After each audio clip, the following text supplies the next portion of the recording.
Bonjour à tous et bienvenue sur Crypto Flash, la chaîne de l'actualité crypto. Aujourd'hui, je vais vous parler de plusieurs blockchains différentes qui saturent. Il y a trop de frais, il y a trop de transactions. Certaines blockchains n'ont plus fonctionné ces derniers jours. Je vais revenir sur ce sujet et la cause de tout ça, mais aussi on va parler de plein d'autres choses. Nouveau piratage dans les NFT qui touchent énormément de projets différents. On va parler aussi de Solana, de FTX et de plein de choses différentes. Pour ceux qui connaissent pas la chaîne, tous les jours le meilleur de l'actualité crypto, n'hésitez pas à vous abonner, activer la cloche pour ne rien rater. On va commencer avec le cours des crypto-monnaies. Aujourd'hui, on a une baisse générale, environ moins 0,9%, moins 1% sur tout le marché et ça touche à peu près toutes les crypto-monnaies. Alors tout ça a commencé il y a maintenant plusieurs mois, mais ce week-end, on a eu vendredi après-midi, on a commencé à voir Arbitrum qui a arrêté de fonctionner. Cette solution de niveau 2 sur Ethereum a vraiment arrêté, on ne pouvait plus envoyer de transactions sur Arbitrum. Qu'est-ce qui s'est passé ? Le séquenceur, c'est cet élément central dans les solutions de niveau 2 qui permet d'organiser les diverses transactions à inclure sur la blockchain, a arrêté de fonctionner. Et ce qui s'est passé, c'est que pendant à peu près 1h30, il y a eu une saturation totale de la blockchain Arbitrum. Pourquoi ? C'était causé par les inscriptions. Vous savez, cette technologie dont j'ai longuement parlé, créée avec tout ce qui est ordinal sur Bitcoin, mais qui ensuite a été transférée sur plein d'autres blockchains différentes. Initialement, c'était pour créer des NFT, mais là, c'est utilisé en majorité plus pour créer des meme coins. Il y a des tokens sur Bitcoin, c'est BRC20, on a l'équivalent maintenant sur la plupart des blockchains. Il y a plein de personnes qui mintent, qui créent des nouveaux meme coins et les personnes peuvent venir en obtenir gratuitement. Il suffit juste de dépenser des frais de gaz et c'est pour ça que ça a autant de succès. C'est quelque chose qui est ouvert à tous, n'importe qui peut venir et minter, obtenir des tokens BRC20 ou équivalents sur les divers blockchains. C'est une distribution, on va dire, qui est la plus équitable possible actuellement par rapport à tout ce qui se fait. C'est ce qui donne le succès en fait de tous ces tokens BRC20, etc. C'est que n'importe qui peut venir minter et obtenir ces tokens-là. Donc ça a beaucoup de succès. La conséquence, c'est que en fait, on détruit des frais de gaz.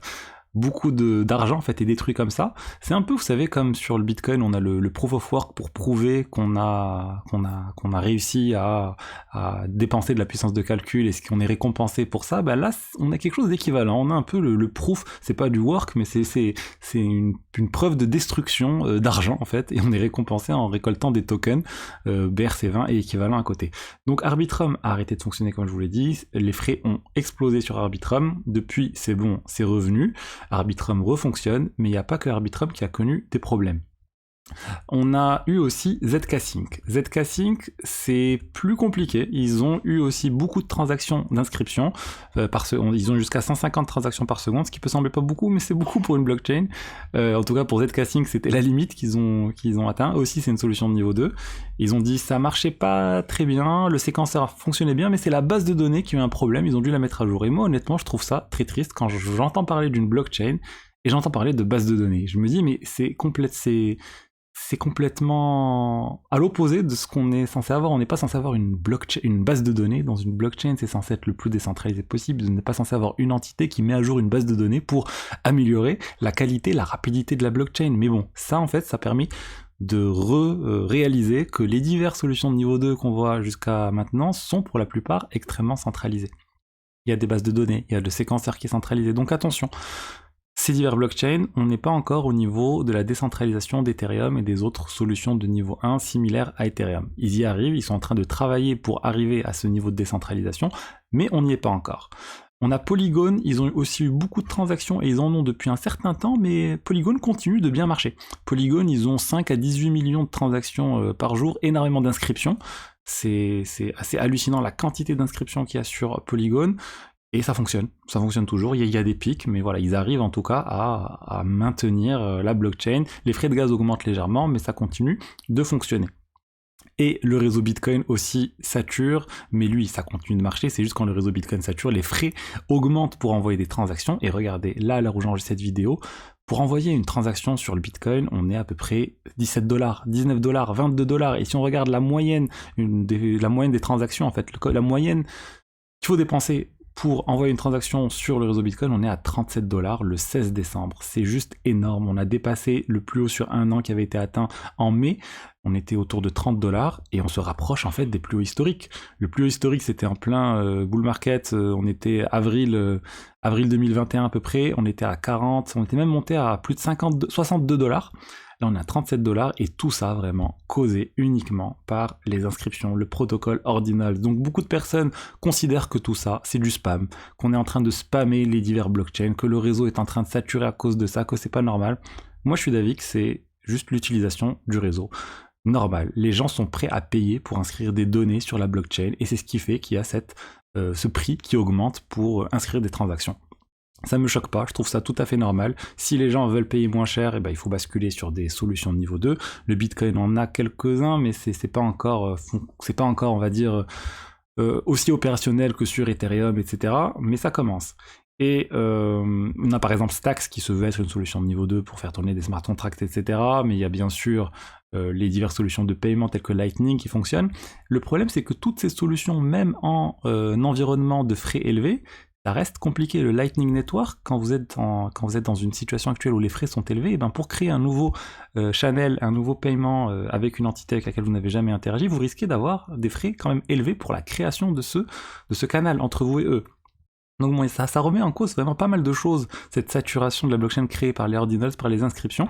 Mais la bonne nouvelle, c'est aussi que ça génère de la demande en fait, de la demande autour de la blockchain. Ça génère aussi des frais pour les mineurs, alors que depuis longtemps on se dit comment les mineurs vont réussir à maintenir un niveau de revenu avec les divers halvings qui vont arriver petit à petit. Et tout ça, c'est une solution pour tout ça, pour les mineurs. D'ailleurs, regardez là ce qu'on voit ici dans ce tweet de CryptoGoku, c'est que on a eu en fait le 3e bloc le plus profitable de l'année sur le réseau Bitcoin, avec plus de 7 Bitcoins en tout qui sont allés vers le mineur. 300 000 $ de récompense pour les mineurs, la moitié à peu près c'est les frais associés, on va dire, aux transactions, c'est-à-dire tout ce qui est ordinals, inscriptions, etc. Et l'autre moitié c'est la génération automatique des Bitcoins qui ont lieu toutes les 10 minutes. Donc on commence à avoir des quantités de frais qui sont vraiment significatives, c'est vraiment très important, et c'est ce qui explique que le réseau Bitcoin actuellement, c'est le réseau qui génère le plus de frais de manière globale sur toutes les blockchains. Sur 24 heures, on a le Bitcoin à générer 24 millions de $ de frais, Ethereum 13 millions de $, et ensuite on passe sur les divers protocoles de finance décentralisés et autres qui ont généré beaucoup moins, Uniswap 2 millions, 1 million, etc. Donc vraiment, je trouve très très intéressant ce qui est en train de se passer avec cette technologie, que tout ça existait même pas il y a 1 an, et en 1 an il s'est passé énormément de choses, et j'ai hâte de voir du coup les nouvelles innovations qui auront lieu en 2024, qui vont peut-être encore changer la face des divers blockchains. Tout ça évolue vraiment extrêmement rapidement.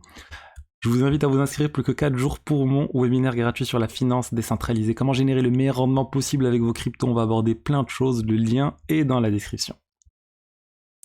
Alors, ensuite, on va parler de piratage de NFT, avec un très très gros piratage qui vient d'avoir lieu. C'est la plateforme NFT Trader qui a été impactée.